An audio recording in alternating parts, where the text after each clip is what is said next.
Okay. Hello, everybody. Welcome to another show of the Money Bag Hour. We have a special guest today with our topic, budgeting skills and crowdfunding. We have Vidalia, Georgia's very own Miss Erica Phillips. Hi, Miss Erica. How are you today? Hello. I'm doing good. How are you? Wonderful. Miss Good. Erica is the CEO and founder of let me make sure I say it right. The Imaging Caring Hands. Yes.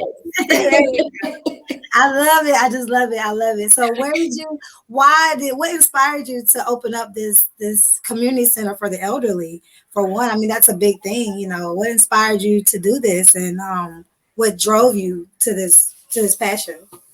Well, for one, the love for seniors. Growing up, my mom always told me I always had a thing for seniors. She never understood why, but I have always had a thing for seniors and children. And a couple of years ago, my grandmother was diagnosed with dementia. Mm-hmm. And I've been a CNA for about 10 years, going on 11 now. And I have a lot of experience dealing with seniors and the elderly. Yes. And being a part of something, knowing that I'm making a difference in someone's life and letting them know that someone is there to care for them really drove me in that direction. And then wanting to be there for my aunts and my mom that's, caring for my grandmother as well. Yes, that's very, very good. I'm, like I said, you're very blessed. I know that's a rewarding career, and I know it's a very challenging course at times to take. I know it requires lots of patience. I know you deal with so many different personalities, and you just, you have to be so flexible. Like, how do you do it? Like, it's just so much. Like you being torn. I know it is. Yes. How do you manage that, girl? But it's like you say, it's about patience. It's all about patience and knowing what you're dealing with. Like if you're going into the field and you don't have a heart for seniors and you don't have patience, why are you going into the field? That's so right. It's really just knowing what you're going to get yourself into and knowing what you're going to face dealing with seniors with dementias. Yes, ma'am. And understanding the disease too. And when you understand it, you can definitely handle it a lot better when you understand what the person is going through. And when you say understand, when we think of dementia, I think most people just think of, a person has lost their, cognates or their functionalities of reason or ration or things like that. So is there more to dementia than that? Yes, it's a lot more. It's a lot more. Not only are there memory loss, but a lot of people don't know that as the disease progresses, you lose feeling in your fingertips. You lose feelings in your skin and stuff. So a lot of people that have dementia, if you notice, they may have bruises or they may have burns on them, and they don't know that it's there because they don't have the feeling. Wow. So that's one thing that a lot of people don't know about it. And another thing is that having dementia it's a disease that it does move fast. Mm-hmm. It does move fast. And a lot of people don't understand that when a senior has dementia, activity and keeping them busy and keeping them moving, it doesn't stop the decline, but it helps slow the decline down when you're keeping them busy. Sitting them in front of a TV or just letting them be is not healthy. That's right. It's not. And the thing is, like they say, if you don't use it, you'll lose it. So it's important that, you keep them busy, you keep them active, and, allow them to do as much as they can by themselves. Be there to assist and be there to help, but don't do everything for them because they're still human and they're still capable. They just need a little help. That's right. I mean, I think you made a good point of that. It's like through all stages of life, we need a little care and assistance. Yeah. And, we go through it. My grandma used to always tell me, once an adult, twice a child. Oh, right. Fact. Oh, yes, definitely. And so that's always, that factor. So with that being said, and you being very involved in the community, lots of different, like I say, personality individuals on a business level. What are some of the main communication skills, or things as women entrepreneurs that you think would be important to have in the public eye? Let me tell you something. Communication. I'm big on communication. Communication it's an essential part of life, rather if it's personal, your personal life, or rather if it's your business. You have to have good communication skills, especially now, because now people can take what you say. You may mean one thing and they may take it and hear a whole nother thing. So like my husband say, wording is everything in communication. Good one. Wording is everything. How it comes off, how you present it, and how you talk is everything. So communication, and to be successful in communicating when it comes to business or even your personal life, I feel like your body language plays a big part. Making eye contact when you're speaking with someone. When you walk up to someone, and if they want to shake your hand, a firm handshake is good. Right now it's kind of funny with COVID. Yeah, so, or whatever, or air high five. But communicate. Your body language, fidgeting around. I know a lot of people, have, nervous issues, and you like to move your hands or whatever, and that's okay. But, there's a way of, hiding it and doing it, just making sure that you look confident when you're communicating. Being personable is important. Being understanding, where the other person is coming from. You don't always have to be right, and you don't always have to respond. Yes.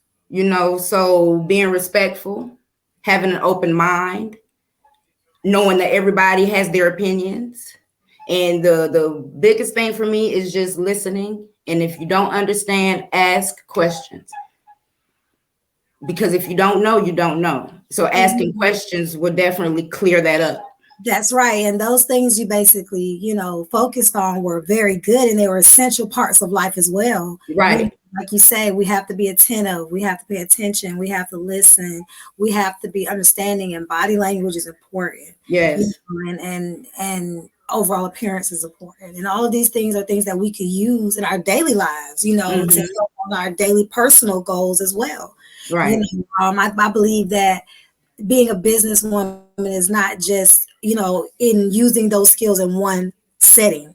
It's using those skills in everyday life as well. Right. Because if you were to lose these skills in everyday life, then they'll be easy and they'll roll off, and, you'll be able to use them more in your business. Right. Right. And understanding communication is not just verbal. Like, your body language is the way you communicate. When somebody says something that you don't like and you roll your eyes, that is a form of communication. Yes. So that person may say, well, what did I say wrong? It's not what you said, it's what you did. And, us as Black women, we know why we hear expressions. I hear it all the time. People are like, my facial expression. Yeah. I'm working on that still. So my facial expression, I have to work on. Yeah. And I'm guilty of that too. I'm guilty of that. Especially when you hear something, you're like, what? Yeah. You're like, what?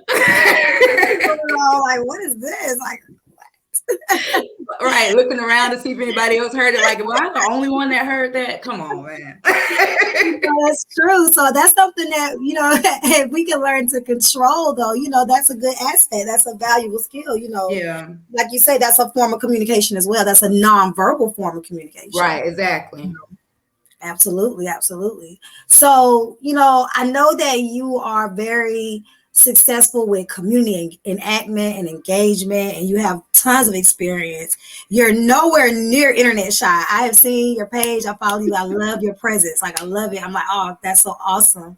So what are some methods or skills that you have on crowdfunding, which, fundraising is a form of that. So what information or knowledge would you have for people that were just completely clueless and needed some extra help financially from outsiders? How would fundraising be a benefit to them, and where maybe would they start? Well, it's funny that you asked that question, because you saying that, my Facebook, and I'm not shy, and I am a little bit. Well, I am a little bit. I'm you got it very well with your yeah, it's like I'm pushing myself to do all this because I want my business to be awesome. So I'm coming out of my shell and I'm doing what I need to do to get there. So I appreciate that. Thank you so much. I feel like I'm going in the right direction. That's right. You are. But yeah, about fundraising. I've been doing the Alzheimer's walk for 2 years now. The first year I did it was here in Vidalia last year, and then I hosted it this year. I've been involved with it for 3 years. My first year I just walked. And being in a new location here in Vidalia, it was hard for me to get the help because I'm from Atlanta. I was born and raised in Atlanta. Okay. So I'm from a big city. So you either know people or you don't in Atlanta. Yes. I've been there. Yeah. So in a small place, everybody kind of knows each other. Yes. So, being a new face and coming down and raising money for the Alzheimer's walk was a little challenging. Mm-hmm. It was. I'm not going to lie at all. It was challenging. But I did learn getting the help. It was a lot of word of mouth. Going out, just talking to different people, talking to people that I don't know, yes. Passing out flyers, watching different videos on learning on how to do grant writing to get help, trying to figure out if I could do product sales. Like I came to one point where I wanted to buy Krispy Kreme donuts. Wow. And, sell donuts and raise money for the association. Like everything that I was looking to do to raise funds was definitely going towards the association. But because I was a new face in the area and not really known, people were skeptical about giving the money away. And I get it. Mm-hmm. I get it. So I think a lot of word of mouth and my Facebook helped me get the funds that I did raise, and I'm blessed and I'm thankful for all of the donations that I did get. And the support was awesome. Absolutely a blessing, and I noticed that, and I saw how you say, you were the community, and it's right. It's hard work. Whenever you're out here crowdfunding, I don't want, people to think that it's just easy. Like you say, money's not going to fall in your lap. You have to get out there and push your product and push yourself. Yeah. And prove trustworthiness in your product or in your business. You have to prove a trustworthy cause, and you have to have that presence and that image, and you have to have all those skills and the sincerity, you know what I mean, to be able to achieve those goals. Right. I mean, you did. I noticed, like you said, you did a lot of walking. You did a lot of, even going out to purchase your own products to sell, to raise money for your business. A lot of things that you did, that involvement with the community, Halloween things, just all kind of things that you've done, to try to bring. And I even invited, some small businesses that were in the area. I had vendors out there, and I was like, this is what I'm doing. Not only am I trying to just bring awareness and attention to what I'm doing, but there's a lot of hidden gems here in Vidalia. Yes. And I just felt like, with everything going on, COVID this, COVID that, let me do something different this year and pull other vendors in, to get the word out as well. And also show love and support to, local businesses around here.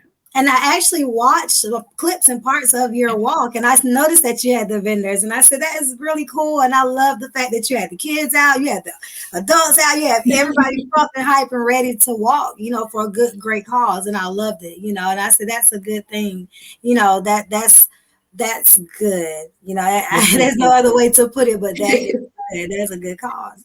Thank you. So now that we have some advice on, the fundraising side, how would you go about, budgeting tips? Like, are there any important budgeting tips, that might stand out from the others that you would suggest? Or, just is it normal? Just, you would just put it back into your business, things of that nature? Budgeting wise, I've learned a lot just everyday life. I mean, you have to budget. Personal, business, you got children, you got bills, all that consists of budgeting. And my husband is awesome at budgeting. And I know I probably talk about my husband a lot, but he plays a big role in a lot of, what I have going on. He's an inspiration. And, he's my partner, and he makes sure I do what I need to do to make sure I don't fall off on the deep end. That's because right. sometimes That is your support system. exactly. So, right. Sometimes I can get excited and be like, oh baby, I want to get this, I want to get that, I want to get this. But a spreadsheet is everything. Like your inventory. I don't care if you spend 25 cents on a piece of bubble gum, keep track on everything that you spend your money on. So you can go back and see where you need to cut back on, or go back and see where you can put this, here, what you're paying off, or whatever the case may be.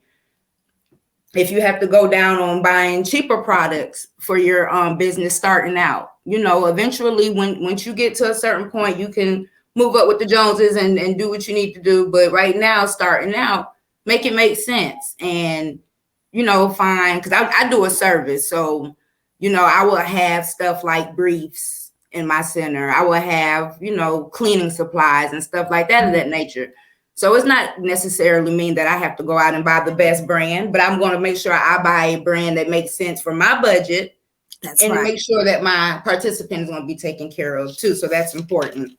That's right. It's like you say, not going out beyond your means, just right.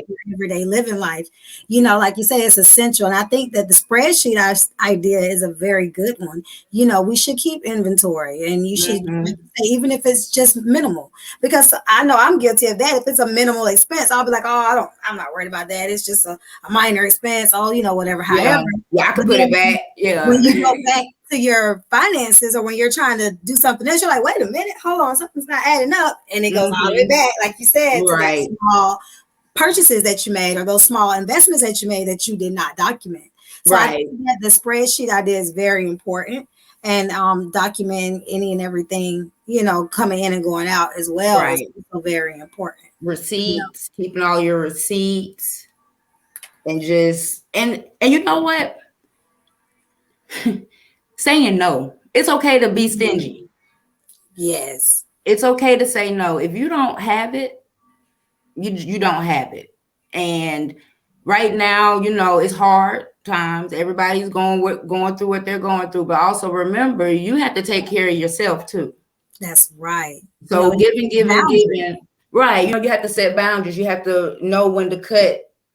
You have to know when to cut it off. And I think that's something that we all kind of battle with sometimes, definitely. In general, we don't like to say no all the time. We sort of kind of overwhelm ourselves. And I think we overload ourselves sometimes. Because I think at times when we should be saying no, we're trying to do it. And we're like, okay, we can do this, or we can do that. Yeah. And then, it's like, no, like you said, you have to know your boundaries. You have to set limitations for yourself. Right. Exactly. Because you're busy dishing out. You're going to turn around and look, and then you got to pay your lease for your building, or whatever, your rent for your building, and you don't have it to pay. That's not a good look. Right. That's right. And that's something that I want all of the, newer business owners to understand when coming to an established setting, because you have a building. A lot of young females, I know, they're starting off, they're maybe mobile, or they're in a vendor area, or they're doing it from home. But for those in the direction towards getting actually established in a physical location, budgeting is crucial. Like you say, keeping track of those types of things, putting your priorities in order is very crucial. It's very embarrassing. You don't want, if you are trying to write a grant and you're trying to get help from the city, or, higher ups, and you don't have a building, or you don't have the things that you're supposed to have when that time comes, because of your budgeting. And I don't think that's good. Even if it's taking a budgeting course, if it's looking at videos, there's videos everywhere about everywhere. Even like in your churches, like my church, me and my husband did financial classes at our church, and it, helped us get in the steps of getting out of debt. Check what your church is. Like, if you are in a church, you just never know the different programs they may have. Like, a lot of churches now are, is it Dave Ramsey? I don't want to say the wrong name, but he has like a financial course that he does. And it's a really good course. And a lot of people get scared when it comes to money and, talking about math and, stuff like that. But it's the brain shuts down. Because I'm not a big math person either, but I know it's a necessity. You have to have it. everyday life. I mean, Right, there's no way getting around it. One. You're right. Right. Even if it's simple, it's like, darn it, I got to do this math. It doesn't matter. Yes, but that's the good thing about spreadsheets. You can put the formula in there and it does everything for you.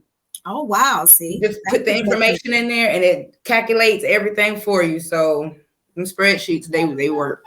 Oh, awesome. See, that's a good tip, for a lot of business women. I know I'm gonna look and say, I'm gonna start using them spreadsheets. Because no, when it comes down to that, all that other stuff, I'm like, oh, shut down. Yeah. I need somebody to help me. Right. Yeah. So, I mean, just like what kind of other advice would you give to aspiring, entrepreneurs and females that are thinking about, stepping out and starting their own business and following their dreams? What advice would you give them? The advice that I would give is always put God first. No matter what you do, put God first. What God has for you is for you, and nobody can take it away from you. It's about focusing. It's about not giving up and understanding that it's not easy. It's not going to be handed to you. You have to work. Like my husband always says, everybody thinks about the fun part of running a business. Everybody thinks about, getting the money, but nobody wants to do the business part. Nobody wants to go through the numbers. Nobody wants to make sure your taxes is paid and all that. You got to be intentional in your business and know that the enemy, he's going to be busy, because now you're starting a whole new chapter. You're starting a chapter that God has put in your place, and it's time for you to move forward. So now that you're starting a whole new chapter, that means the enemy is going to be working twice as hard to discourage you. But it's up to you to make sure that you're staying focused, that you're staying prayed up, that you don't let nothing get in your way. And then sometimes you may stumble a little bit, but always pick yourself back up and work hard. Mm-hmm. Yes, and that's awesome. That's yeah. Right. And to know your why. Like, having a business is more to it than just wanting to be rich and having a lot of money. Like, don't let these celebrities and stuff fool you. It's hard. Like, yes. You know what I'm saying? Have a why. Like, why do you want this business? Not because, I just want a lot of money. That's but right. Have a why. Like, my reason, my why is, my main thing is, I refuse to work another 9 to 5. That's right. I don't want to work for anyone else. So I'm going to make sure I work hard in my business to make sure I don't do that. Now, if I have to, I will. Don't get it twisted. If I got to go back and work, I'm going to work to make sure my business is taken care of and my family. That's right. That's right. I don't ever feel like I'm too good to get my hands dirty. Because you have to have the finances exactly to put into your business, Exactly. And that's another reason, I think that a lot of young business owners kind of go in a stagnant mode because, they might have the mentality like, I'm going to do this all in. But like you say, you have to be committed, because if you're not committed and you're half stepping, you're hanging on the fence, you'll find yourself in more financial debt than you will obtaining your goals and dreams. Right. And you don't want to be in that atmosphere. You don't want to be in that place. No, not at all. Not at all. And then to, make sure my kids are good. Make sure my children are set. Make sure that they don't have to go out and work twice as hard. Because I want all my children to be better than what, I am. Yes. So leaving a legacy for my children, leaving something behind for my kids. Generation. Right. It's important to me. And move in silence. I learned that to move in silence, because I'm the type of person, like, when I get, my mind just goes. Yes. And I come up with ideas from left to right. I'm constantly going to my husband, baby, let's do this. Baby, let's do that. And because I get so excited, because I used to get so excited, I would put it out there fast. Mom, I'm getting ready to open a boutique. Or Mom, I think I'm getting ready to do this. And they sitting around waiting for, like, where's your boutique? I'm like, you tell me, I don't know. But at the same time, move in silence, because people are watching. And as soon as you mess up or don't do what you say you're going to do, they're going to have something to say. And then that's a form of discouragement. And you just don't need it And you know, that goes back to my very first episode, the moving in silence theory that I had with Andrea de Monet, when we were talking about the exact same thing. Like, there are times to move in silence and there are times to gather up support. And when you're in the beginning phases or the planning phases, and you know, like she said, before you're getting ready to launch something, you want to move in silence. You want to get all your ducks in a row. You never want to launch anything until you're fully prepared and you have it planned from A to Z, because you don't want the disappointment. You don't want the negative energy. You don't want the because, you know, even though you feel like nobody's watching you, people are always watching. Always watching. Whether they make it or not. And you don't want to put out that impression, especially as a new business owner, that you're undependable or unreliable. You know, you want to put out a good impression. So that's why, you know, like she suggested, you should pre-plan everything and you shouldn't launch it until it's about that time. So like you say, moving in silence during beginning phases of certain, you know, aspects of your business is a very good idea. You don't want to fall on your face. You know, you want to try to plan it out and do it the best way that you can. Right. And being stingy with your time is another thing. Like when you're trying to open, when you're moving toward the business portion of getting everything together, the planning, the going, if you have a brick and mortar, going to check out your building, all that good stuff, your time is precious. So it's okay to isolate yourself. It's okay to have some alone time so you can get your thoughts and stuff together, because I'm telling you, once you get started, you're going to see it's not as easy. And I'm not saying it to scare anybody, but it's real. Like it's real. And that's why a lot of people don't succeed, because they get scared, they get nervous, and then they just feel like they can't do it. That's right. And that's why we're here. We're here to encourage everyone and to just prepare people and to let everyone know that, you know, you have to you have to have a plan, and you have to have a passion. You have to be driven, because like you say, it's not all about, hey, I'm just going to open this business and it's all going to be, you know, the land of milk and honey. No, it's not going to be like that. You have to put in your sweat, your perseverance, your tears, you know, your life. You have to put a lot into it. You know, and it's not that simple. And if you're not going to be committed to it, you know, with your all, then I would advise you not to quit your 9 to 5. Don't a hobby or something. Because, you know, you, like I say, you don't want to go up in more financial debt than when you began. Right. And that's the worst, you know, regardless of everything. Wanting to start a business is wonderful. Wanting to be successful and your own boss is great. But everything has a timing. Everything has a place. And that's why you should prepare in time, and that you should do, you know, take the steps of everything that you need to do to put it in place. Note taking, because like I used to carry around a little notepad with me in my purse. And anything that came to my mind about my business, I wrote it down. It was just any little thing. I would write it down. And that's how I actually built my business plan, was based on all of the notes that I was taking. I was like, oh, I remember writing that. Oh, yeah, I plan on doing this. And I will go back to my notes, and then I would already have it there. So like, now you got phones, so you can pull out your phone.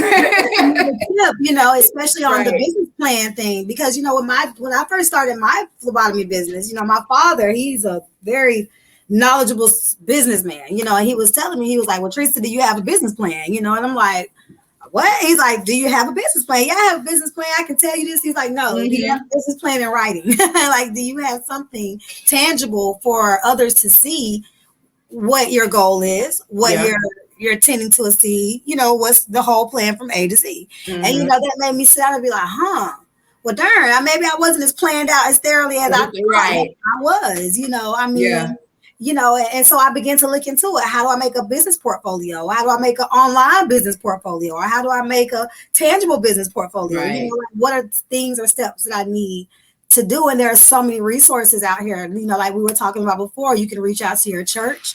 They sometimes offer the financial, you know, classes. I know sometimes if you are working at certain jobs, they might offer certain financial or literacy programs for free. You know, I know if you have a medical job, they normally do. They offer things of that nature. Yeah. And then there's another site. It's called FormSwift.com. it's a they'll start you off, I think, like a month for free, so you can try it out, and then afterwards you pay like, I think, $15.99 a month or something like that. But it's good because it has all kind of templates on it. Oh, wow. It has templates on it to help you build your business plan. If you're trying to do a will, it has will information. Your handbook, employee handbooks, it has those templates on there. So what's that? I'm gonna put that in the chat feed. Okay. So in case anybody, you said it's FormSwift. FormSwift.com. Yep. Okay, we're gonna just place that here in the chat. So just in case anybody, wants to access that information. Yeah, and it's good. Like, it has forms that you wouldn't even think of is on there, and it's just templates that help you. All you do is put in your information, and it helps you line it up. But of course, you'll have to go back and double check because it can add its own words and stuff into your documents. You go in there and edit it. But it's a good site to go to for people that don't know how to do business plans, and need to do business plans. Yes. Okay, good. Yeah. Thank you for that knowledge and that information. Oh, no worries. No problem at all. I like to share what I know. I know, that's right. Right. Because every day, like if you have something valuable or if you have something that's a resource, especially free resource. I hate when people take free resources and try to charge people for them. It's like, these are free resources, I know you're not supposed to give everybody everything on a platter, but goodness gracious, if they're free resources, people, and why not share a little bit of information? Share a little bit of information. Like I said, what's for you is for you. You sharing information is not going to take anything away from you. Exactly. I promise. Right. I'm not saying get out your whole social or nothing, but phobia or thing I think that us as Black women have, we kind of clamor up when it comes to sharing information. It's like somebody will ask you something simple, like, "Girl, where you get that purse from?" And you're like, yeah. Oh, I tell them quick. Stuttering, like, "What do you think a purse? Like, where'd you get it from, girl?" Yeah. So if I buy it, I'm not gonna look like you wearing it. Right. You're always so consumed and small when it comes. I don't know. I have no idea. I don't know. I'm not one of those people. Like, I can talk. I can start a conversation with any and everybody. Like, I'm a people's person. I used to waitress, so I can just talk to anybody. And people look at me like I'm crazy. Like, but that's just who I am. Exactly. I think that's a good skill to have, back to what we were saying within the community, like to have a personable character. You have to be understandable. You can't be so, just closed in your own little world. You have to be a butterfly. You have to branch out. You have to come out that shell sometimes. It's not always easy, but sometimes you have to just come up out of it, and you have to, Right. Because you just never know who you'll meet. That's right. Close that door. I'm sorry. Close the door.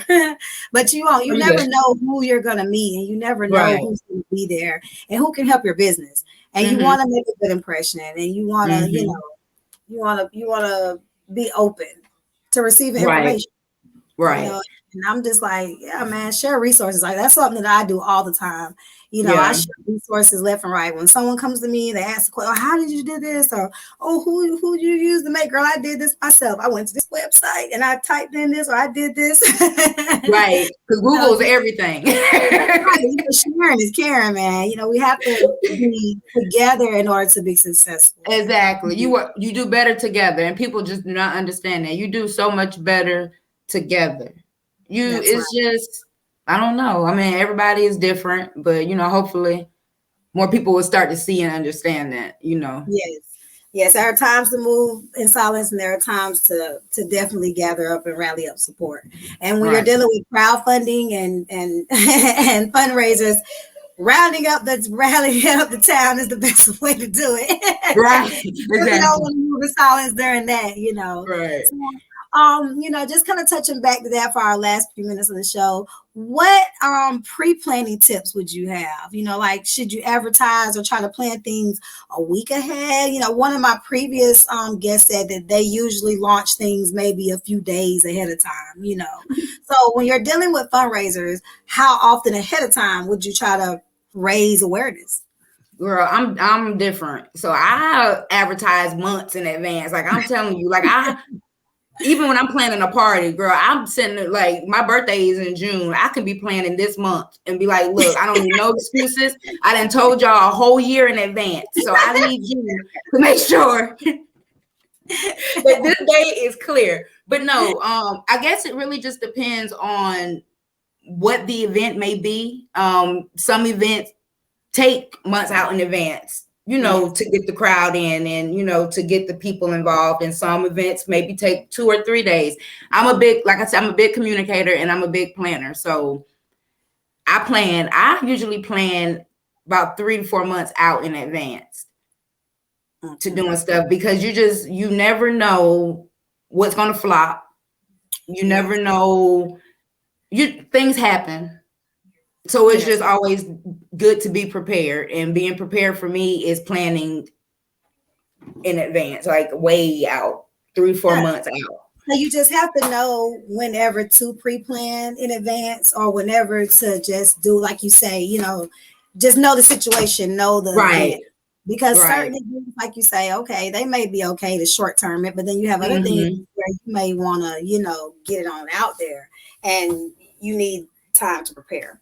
Right, because like for the Alzheimer's walk, I usually plan for the Alzheimer's walk about 5 to 6 months out in advance, only because it consists of the donations and the fundraiser. So I want to get as much money in for the association, as well as making sure I have a great turnout for the actual event. Yes, that makes sense. That makes a lot of sense. I hope that the other viewers watching that will understand that as well. So I see that you're going to be participating in the Spectacular Trail and the Halloween for the kids and the adults. Congratulations. I love Halloween. Would you like to tell us about that? Yes, it's so nice. Vidalia is a very small town. So, it's not a lot for the children to do. So when downtown puts this together, I think it's so much fun, and it's so awesome. But what they do is some of the local businesses, and I don't think it's just the businesses downtown. I want to say any business can participate as long as you let the association know. But we just set up tables down there. They have different games going on. It's like a little Halloween festival. And the businesses pass out candy to the kids. They block off streets down there. So it's like only one street that's open. And they just walk down the street and get candy, hang out. They have different things going on down there. That's very nice. That's very nice. It's so much fun. Everyone in Vidalia, when you guys go through that spooky trail, y'all make sure you stop by Miss Imogene's spot. Yes, we're gonna be dressed up as seniors this year. We got some senior masks. Oh my goodness, those costumes. Yeah. Well, thank you so much. Thank you so much, Miss Erica, for your time. We're gonna wrap it up. And if you would like to shout out your agency or any website links that anybody can go on if they're in need of any senior care. Okay, well, thank you again for having me. It was such a blessing and a very, very, very fun experience. Like I said, I own a senior day center down in Vidalia, Georgia. We are open from 8 a.m. to 6 p.m. Monday through Thursday. We partner with caregivers who care for seniors that have early stage Alzheimer's, dementia, and aging adults. We're an activity center, so we love to keep your senior busy. We love to keep them active. They'll get some good food. They get 2 meals a day. They get breakfast and lunch, and it's catered by Shoney's here in Vidalia. And and trust me, they'll go home tired because we keep them busy. So if you need your loved one to get some activities going, I'm your girl. That's right. Her Facebook page shows every bit of proof of it. You guys hit my girl up. You guys have a great night. Thank you for tuning in to the Money Hour Show. We will see you on Thursday with part 2 of Business and Beauty. Good night, everyone. Good night. Good night. Bye, Erica. Thank you so much, love. Bye-bye. Good night. Good night.